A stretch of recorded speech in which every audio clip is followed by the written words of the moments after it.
우리가 차를 보는 모든 순간이 다 똑같진 않죠. 그냥 어딘가로 가기 위한 이동일 때도 있고, 시간을 보내려고 그냥 운전할 때도 있고요. 근데 오늘 우리가 얘기해 볼 이 낭만 드라이브는요, 그런 거랑은 차원이 좀 다릅니다. 이건 단순한 이동이 아니에요. 길 위에서 내 안에 잠들어 있던 어떤 예술적인 감성을 깨우는 하나의 철학적인 여정에 가깝습니다. 자, 이 질문으로 한번 시작해 볼까요? 도대체 언제, 어떤 순간에 드라이브가 그냥 운전, 그 이상이 되는 걸까요?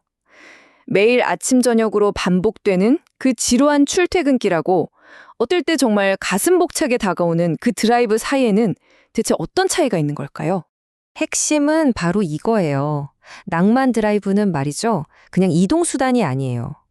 길 위에서 펼쳐지는 풍경하고 내 감정이 만나서 나만의 어떤 서사를 만들어내는 과정인 거죠. 이건 운전기술에 대한 이야기가 아니라 풍경을 통해서 내 마음속의 문장을 완성해 나가는 아주 섬세한 태도에 관한 이야기입니다. 근데 이 낭만 드라이브라는 게 그냥 차를 본다고 저절로 생기는 경험은 절대 아니에요. 의도적인 설계가 좀 필요합니다. 그 첫 번째 원칙은 바로 어떻게 바라볼 것인가. 이 바라보는 기술에서부터 시작됩니다. 첫 번째 태도는 보면 굉장히 구체적이고 간단해 보여요. 강이나 하천은 조수석 창밖에 두어라. 근데요, 여기에는 정말 중요한 철학이 담겨 있습니다. 강을 조수석 쪽에 둔다는 건 스쳐 지나가는 풍경을 저 멀리 있는 배경으로 취급하는 게 아니라 나와 함께 길을 가는 동반자로 맞이한다는 뜻이에요. 반짝이는 물결, 저 굽이치는 모양새가 바로 옆에서 나한테 말을 걸어오는 것 같은 경험? 상상만 해도 멋지지 않나요? 이건 단순한 위치 선정을 넘어서 감상의 방향 자체를 설계하는 행위인 거죠. 이 말 정말 멋지지 않나요? 낭만이라는 건 억지로 정면에서 붙잡으려고 할 때보다 이렇게 곁에 두고 자연스럽게 스며들게 할 때 그땐 비로소 진짜 내 것이 되거든요. 이게 바로 첫 번째 원칙의 핵심입니다. 자, 첫 번째 원칙이 바깥의 풍경을 어떻게 마주할 것인가에 대한 이야기였다면 이제는 시선을 운전자의 내면으로 한번 옮겨와 볼게요. 진짜 낭만 드라이브는 길 위에서보다 우리 마음속에서 먼저 시작되는 거니까요. 숫자 2. 이게 바로 낭만 드라이브의 가장 이상적인 인원수입니다. 왜 하필 둘일까요? 왜냐면요, 낭만이란 건 본질적으로 여러 사람을 위한 언어가 아니라 소수의 언어거든요. 가장 깊은 교감은 시끄러운 대화가 아니라 침묵 속에서 이루어지기 때문이죠. 생각해보세요. 사람이 많아지면 차 안은 풍경을 감상하는 무대가 아니라 그냥 대화가 오고 가는 관광버스처럼 되기 쉽잖아요. 하지만 단둘이 있을 때, 그때의 침묵은 어색함이 아니라 풍경을 함께 느끼는 아주 깊이 있는 공유의 시간이 됩니다. 경험의 폭이 아니라 깊이를 추구하는 거죠. 그래서 두 번째 태도는 명확합니다. 진짜 낭만을 원한다면 함께하는 사람을 최소화해서 오롯이 나 자신과 풍경에 집중할 수 있는 사색의 공간을 만들어야 한다는 겁니다. 그리고 세 번째 태도. 진짜 여정은 시동을 거는 순간이 아니라 마음에서 먼저 출발해야 합니다. 내 안에 잠들어 있던 그 문학적인 감수성, 내면의 시인을 깨우는 일이 먼저라는 거죠. 이 점이 정말 중요해요. 준비되지 않은 마음에겐 풍경은 그냥 스쳐 지나가는 이미지일 뿐이에요.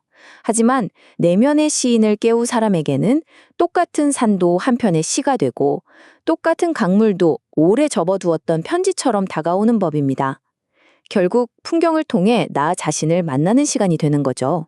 자, 지금까지 경험을 설계하고 내면을 준비했다면 이제는 그 여정을 어떤 마음으로 채울 것인가에 대한 이야기입니다. 진정한 낭만은 맑고 순수한 마음에서만 피어날 수 있으니까요. 네 번째 태도는 이겁니다. 낭만은 자기 기만 위에 세워질 수가 없어요. 거짓된 감정이나 어떤 불순한 마음 위에서는 낭만이라는 꽃이 절대로 피어날 수 없다는 거죠. 정직하지 않은 마음은요, 아무리 아름다운 풍경을 봐도 그걸 자신을 미화하기 위한 도구로 소비해버리기 마련이에요. 하지만 맑고 순수한 마음은 자연과 교감하면서 진짜 위안을 얻을 수 있습니다. 자연이 건네는 그 깊은 위로를 온전히 받으려면 우리 마음도 그만큼 깨끗한 상태여야 하는 거죠. 이제 마지막이자 이 모든 것을 아우르는 태도에 대해 이야기해보겠습니다.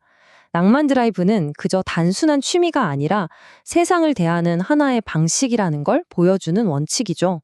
조금은 도발적으로 들릴 수도 있는 이 말은요, 낭만 드라이브가 모두를 위한 경험은 아니라는 점을 분명히 하고 있어요. 그만큼 아주 소중하고 고귀한 경험이라는 뜻이겠죠? 마지막 태도는 바로 이겁니다. 낭만 드라이브는 풍경 앞에서 기꺼이 침묵할 줄 알고 눈에 보이는 것 너머의 감정을 느끼려고 노력하는 사람들. 그런 사람들에게만 진짜 의미를 드러냅니다. 조용히 머무르면서 자연에 대한 겸손함을 잃지 않는 사람들을 위한 아주 고귀한 취미인 셈이죠. 지금까지의 모든 원칙들을 종합해보면 낭만 드라이브는 결국 운전 기술이 아니라 삶의 태도라는 결론에 이르게 되죠. 모든 것은 풍경을 정중하게 마주하는 태도에서 시작해서 대상을 애정어리게 바라보는 시선으로 이어집니다.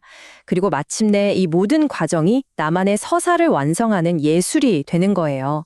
서두르지 않고 스쳐가는 아름다움에 기꺼이 마음을 내어주는 것, 이게 바로 낭만 드라이브의 본질입니다. 모든 낭만은 풍경을 대하는 정중하고 겸손한 마음가짐, 즉 태도에서 시작됩니다. 그리고 그 마음은 대상을 깊이 있게 응시하는 애정어린 시선으로 이어지고요. 그리고 마침내 길 위에서의 모든 경험은 나만의 서사를 완성하는 하나의 예술이 됩니다. 길은 누구에게나 열려있는 백지와도 같아요. 오늘 우리가 함께 살펴본 이 태도들을 가지고 여러분은 여러분만의 길 위의 이야기를 어떻게 써 내려가시겠어요? 그 답은 아마 여러분의 핸들 위에 그리고 여러분의 마음속에 있을 겁니다.